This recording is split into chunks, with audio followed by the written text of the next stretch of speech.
Bien bonjour, frères et sœurs en Christ, chers invités.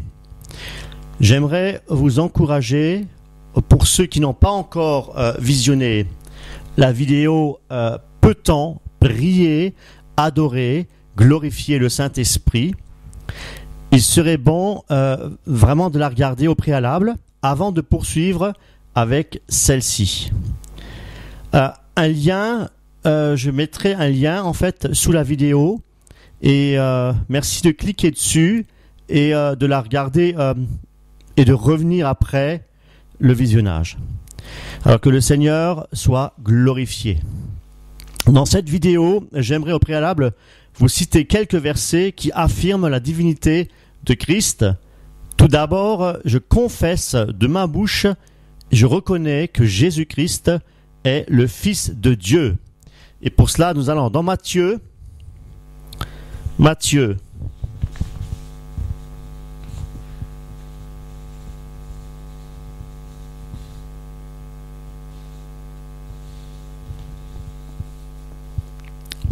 chapitre 16, verset 15, où il est dit: Vous leur dites, dit-il, qui dites-vous que je suis? Eh bien, Simon répondit: Tu es le Christ, le Fils de Dieu vivant. Jésus, reprenant la parole, lui dit: Tu es heureux, Simon, fils de Jonas, car ce ne sont pas la chair et le sang qui t'ont révélé ça, mais c'est mon Père qui est dans les cieux. Eh bien, je confesse effectivement que Christ est le Fils de Dieu. Il n'est pas Dieu avec un petit d, comme l'affirme le mouvement des témoins de Jéhovah. Il y a certes des témoins de Jéhovah, mais il y a également nous, les témoins de Christ. Et effectivement, nous pouvons lire dans Acte 1,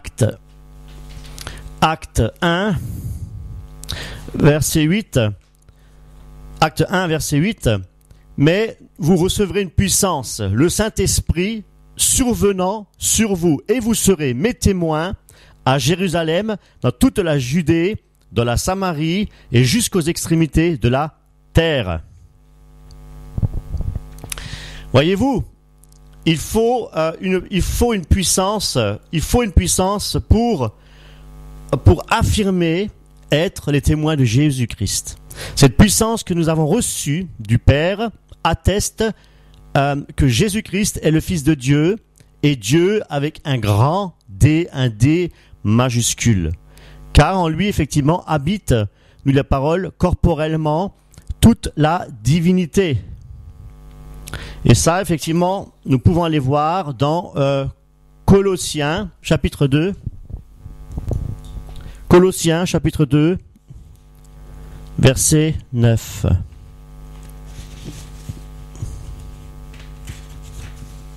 Colossiens, chapitre 2, verset 9, où il est dit: Car en lui habite corporellement toute la plénitude de la divinité. Amen. Mes amis, le mouvement des témoins de Jéhovah est fortement, pour ceux qui ne le savent pas encore, lié à la franc-maçonnerie. Beaucoup, c'est vrai, ne veulent pas l'admettre. Ce qu'il faut savoir, c'est que le Dieu de la franc-maçonnerie, il est appelé le grand architecte de l'univers.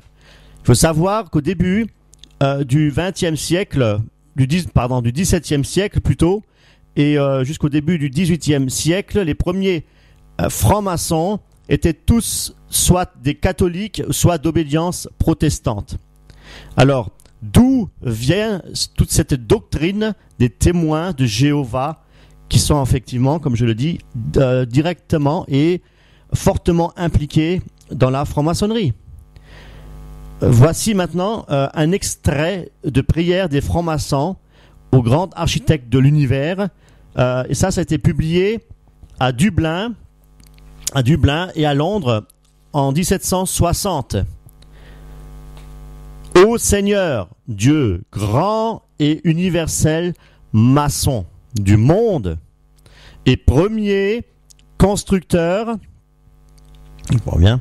Et premier constructeur de l'homme comme s'il était un temple. Alors, je vais vous parler un petit peu, juste dans les grandes lignes, survoler un petit peu la franc-maçonnerie du rite écossais, qu'on appelle encore ancien et accepté. Ce rite écossais, il a 33 degrés. Tout au début de la franc-maçonnerie, ils ne connaissent que les deux premiers, même les deux premiers degrés. Et le troisième degré, qui est aussi appelé maître, il est venu seulement à partir de 1730. Les autres grades, les 30 autres grades ont existé à la fin du XXe siècle, du XVIIIe siècle. Le rite écossais, c'est l'un des plus importants rites de la franc-maçonnerie. Le fondement, c'est-à-dire la structure de base, c'est toujours les 3 premiers degrés, et ensuite, effectivement, se rajoutent les 30 autres. Quand vous regardez des reportages, mes amis, sur la franc-maçonnerie, vous verrez juste les 3 premiers degrés. Il faut savoir que les francs-maçons ne savent même pas qu'ils servent Satan. Dans la franc-maçonnerie, on met l'accent sur l'humanisme, sur l'homme, le moi, l'égocentrisme, et les œuvres humanitaires, etc. Et ils pensent au fond d'eux-mêmes, ils pensent faire le bien, servir le dieu de l'architecte, enfin le dieu, le grand dieu de l'architecte du monde, et ce dieu, le dieu de ce siècle, on pourrait aussi l'appeler de cette manière-là, pour les francs-maçons qui sont catholiques et protestants. Et pour les autres qui sont même athées, eh bien, ils sont heureux d'être au service de l'humanité. Ce qu'il faut savoir, c'est que par exemple, en France, la Grande Loge de France, c'est l'obédience des 3 premiers degrés. Et ce qu'on appelle le Suprême Conseil de France, lui, il dirige les 30 autres degrés.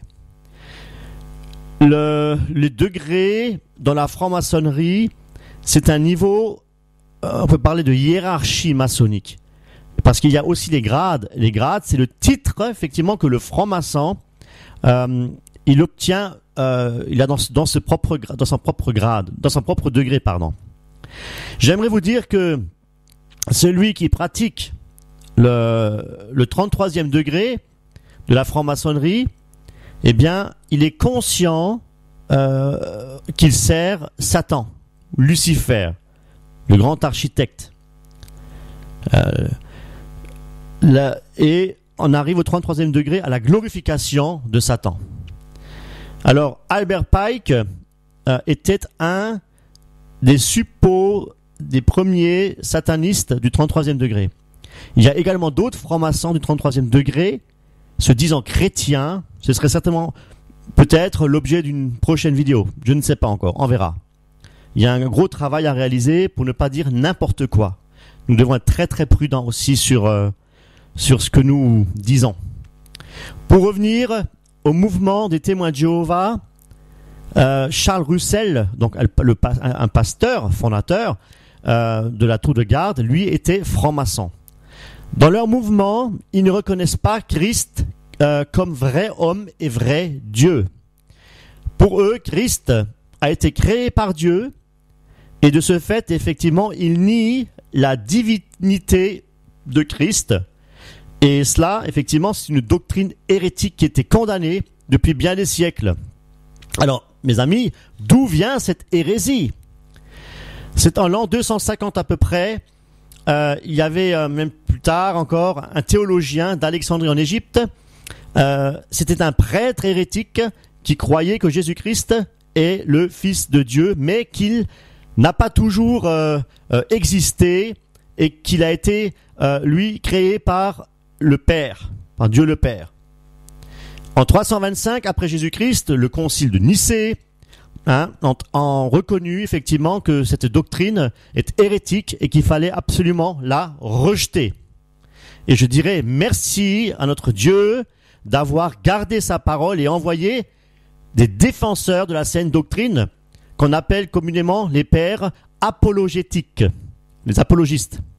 parce qu'ils ont fortement, eux, contribué à garder la saine doctrine biblique et trinitaire telle qu'a été révélée dans les Saintes Écritures. Alors, pourquoi avoir appuyé et parlé du mouvement des témoins de Jéhovah? Eh bien, tout simplement pour dire qu'ils ont tort et qu'ils sont en tort aussi de toucher à la divinité de Jésus-Christ. Alors, mes amis, n'est-ce pas le Dieu de ce siècle, Satan, qui veut détruire la saine doctrine? N'est-ce pas Satan qui veut semer le doute et la confusion dans les esprits et pervertir les enseignements de la pure doctrine de Christ? N'est-ce pas Satan, le détracteur? C'est là effectivement qu'il attaque puissamment, et nous avons comme l'exemple de la doctrine hérétique comme l'arianisme qu'on vient de citer. Il y a aussi l'hérésie de Sabellius qui était un théologien prêtre, et lui aussi de la même période, à peu près du IIIe siècle. Le sabellisme, qu'est-ce que c'est? C'est ce qu'on appelle communément le modalisme, c'est-à-dire que le Père, le Fils et le Saint-Esprit sont différents aspects, ou plutôt des rôles. Ils jouent des rôles comme si Dieu, oui, joue le rôle du Père, ou du Fils, ou du Saint-Esprit. Aujourd'hui, nombreux sont les mouvements qui effectivement adoptent, qui prônent cette doctrine qui est une hérésie, une totale hérésie. Il y aurait les disciples de Branham, on les appelle donc les branhamistes, et tant d'autres, il y en a tellement, et surtout là au XXIe siècle. Alors, dans Hébreux, prenez avec moi,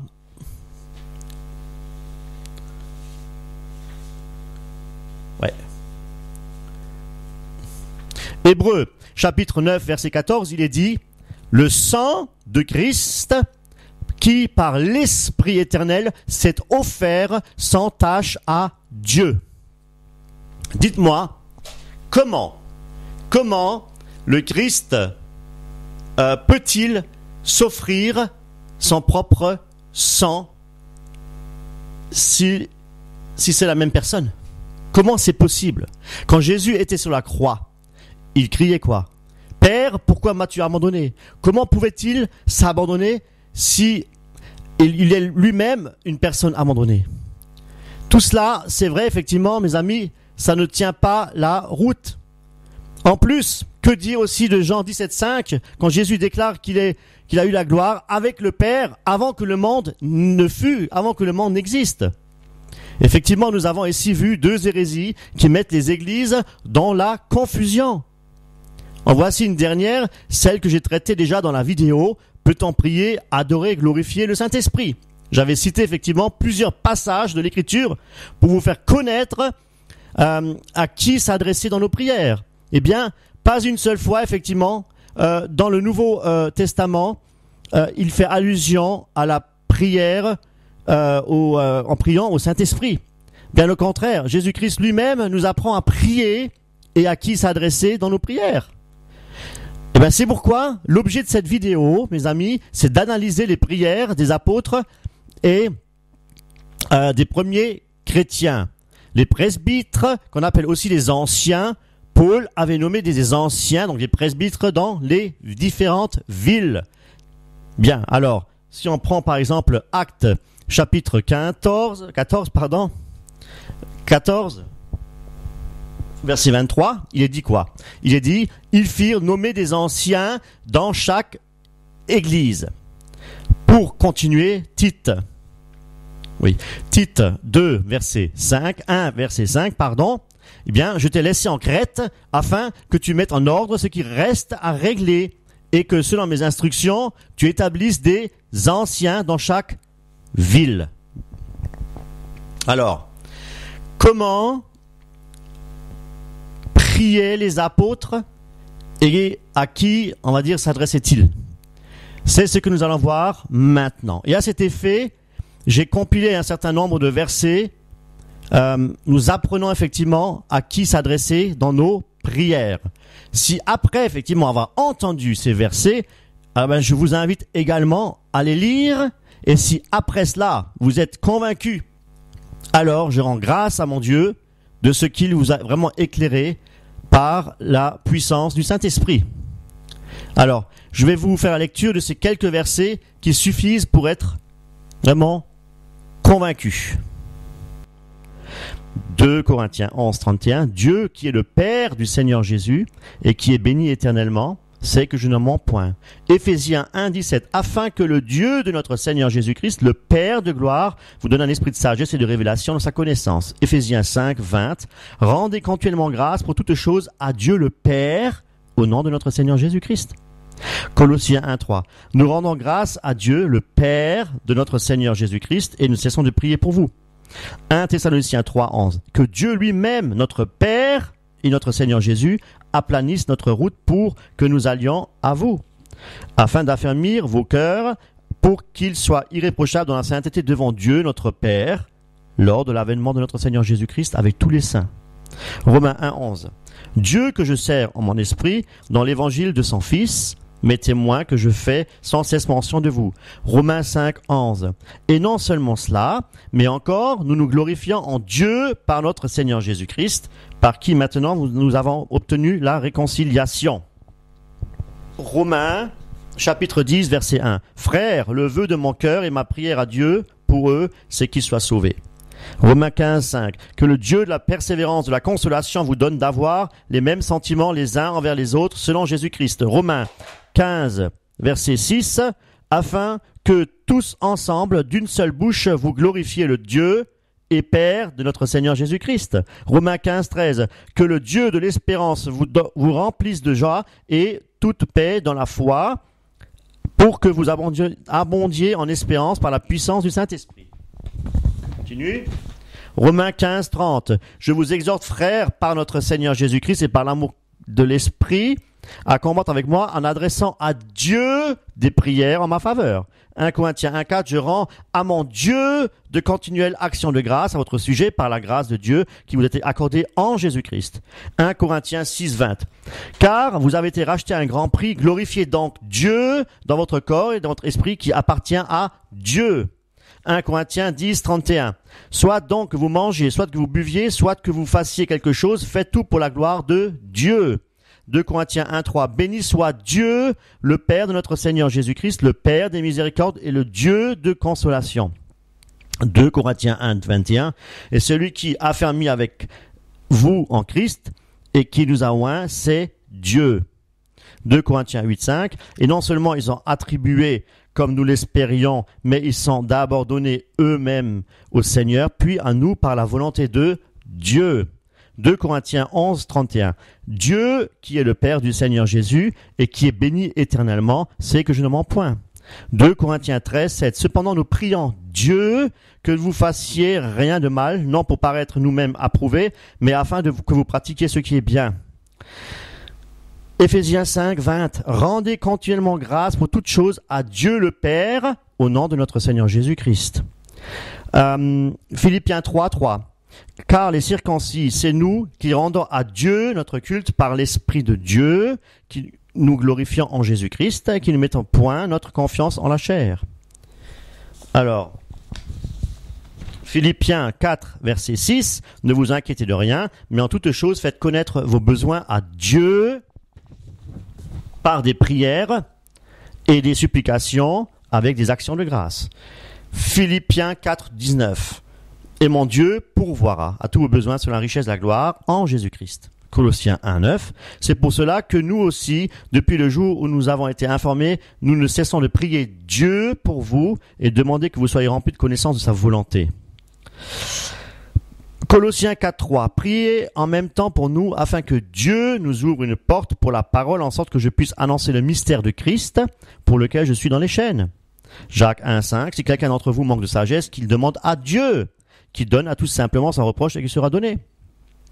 1 Corinthiens 11, 3. Je veux cependant que vous sachiez que Christ est le chef de tout homme, que l'homme est le chef de la femme et que Dieu est le chef de Christ. Et ainsi de suite.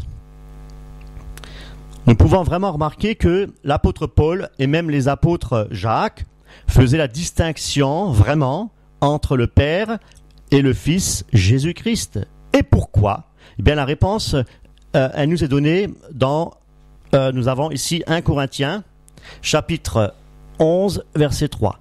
Je veux cependant que vous sachiez que Christ est le chef de tout homme, que l'homme est le chef de la femme et que Dieu est le chef de Christ.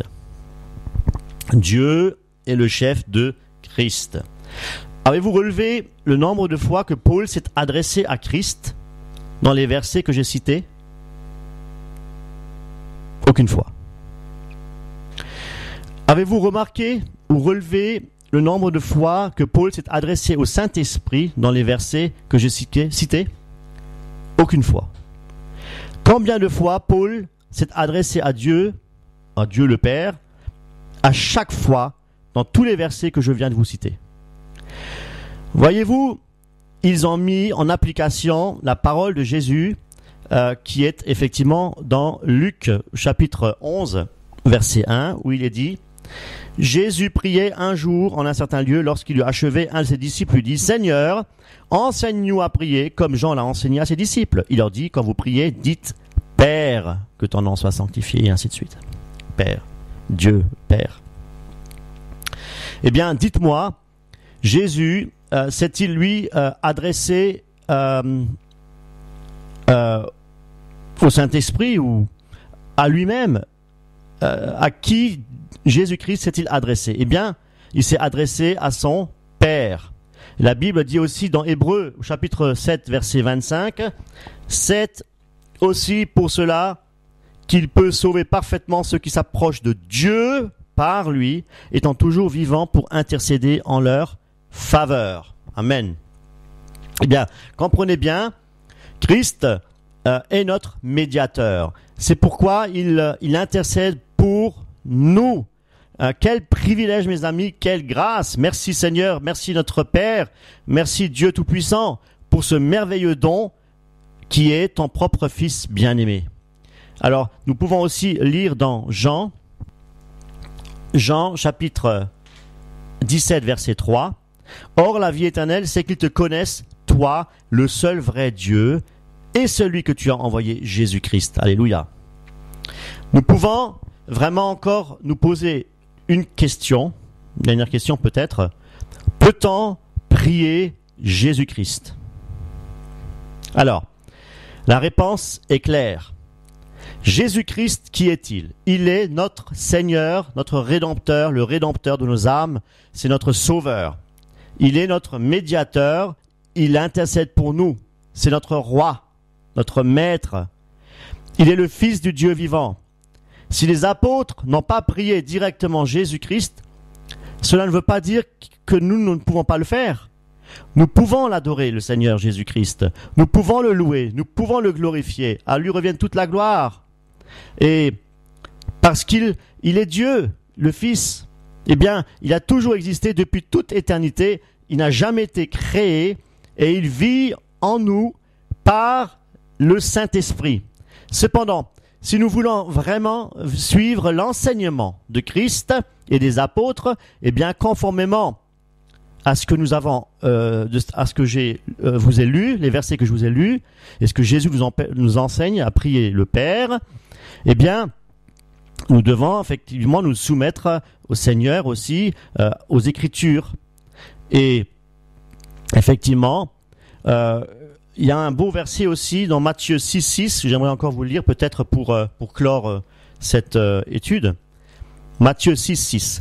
Mais quand tu pries, entre dans ta chambre, ferme ta porte et prie ton Père qui est là dans le lieu secret. Alléluia. Alors, mes amis, soyez richement bénis dans le Seigneur Jésus-Christ. Il revient bientôt. Préparons-nous. Amen.